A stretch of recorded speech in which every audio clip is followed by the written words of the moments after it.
জীবন, বুঝলেন তো? একটাই জীবন।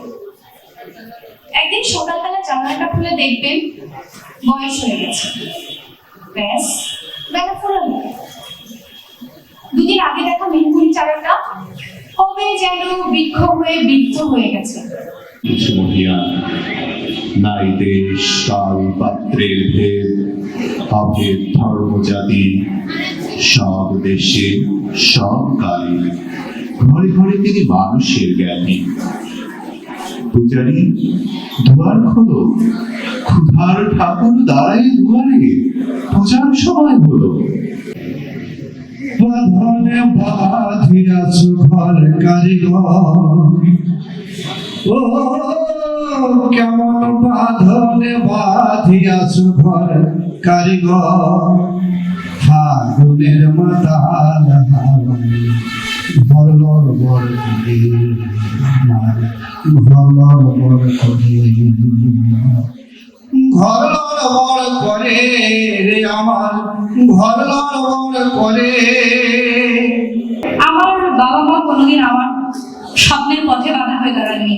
তারা চেয়েছে যে আমার মেয়ে সৎ পথে যা করবে এবং যা করতে চাইবে তাই তাকে করতে দেওয়া হবে।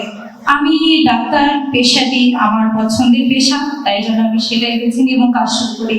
আমার এই চলার পথে এবং সাফল্য যেটুকু পেয়েছি সেটুকুর পথে সম্পূর্ণরূপে আল্লাহ আছেন এবং তার সাথে আমার পথ দেখানোর যারা আছেন তারা আমার মা এবং বাবা। ডাক্তার তানজিয়া নাসরিন চাঁদনী, ময়মনসিংহ মেডিকেল কলেজ, বর্তমানে ইন্টার্ন ডক্টর হিসেবে সেখানে কর্মরত আছি। এটা এমন একটা সংগঠন, এটা চুয়াডাঙ্গা জেলার সকল মেডিকেল স্টুডেন্ট এবং ডেন্টাল স্টুডেন্ট সহ সকল ডাক্তারকে একসাথে বেঁধে রাখার একটা প্রয়াস নিয়ে কাজ করে। সিএমএস এর সম্পূর্ণ অরাজনৈতিক এবং অলাভজনক একটা প্রতিষ্ঠান। এখানে শুধুমাত্র নিজেদের কমিউনিটির মধ্যে একতাবদ্ধতা ধরে রাখার উদ্দেশ্য নিয়ে আমরা কাজ শুরু করলেও বর্তমানে চুয়াডাঙ্গা মেডিকেল স্টুডেন্ট অ্যাসোসিয়েশন অনেকটা প্রসারিত, অনেকটা সমৃদ্ধ। 200-র বেশি সার্ভিস ও ফিচারে লেনদেনের সব বিকাশ অ্যাপে সম্ভব। তো যারা নতুন এই জার্নিতে আসছে, মেডিকেল জার্নি আসলে সহজ না, এটা অনেক কঠিন। তারপরে এমবিবিএস পাস করার পর ওই জার্নিটা আরেকটা একটু কঠিন হবে।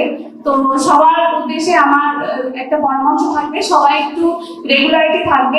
যে চুয়াডাঙ্গার মেডিকেল স্টুডেন্টরা শুধু কি পড়াশোনাই করবে, নাকি চুয়াডাঙ্গার স্বাস্থ্য সেবা উন্নয়নে তারা ভূমিকা রাখবে?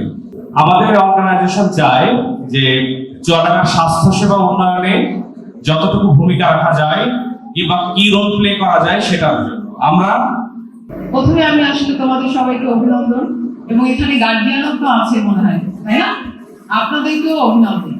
আসলে সব বাবা মাই চায় যে তাদের ছেলেমেয়েরা ভালো জায়গায় যায়, ভালো করুক, কিন্তু কয়জন ছেলেমেয়ে পারে বাবা মার স্বপ্নকে পূরণ করতে? যারা তো আমরা মানে পেরেছো, আজকে এখানে আছো, সবার উদ্দেশ্যে একটা জোর করতালি। ভবিষ্যতে আমাদের তো বয়স হয়ে যাচ্ছে, তোমাদের কাছেই আমরা কিন্তু চিকিৎসা নিতে আসবো।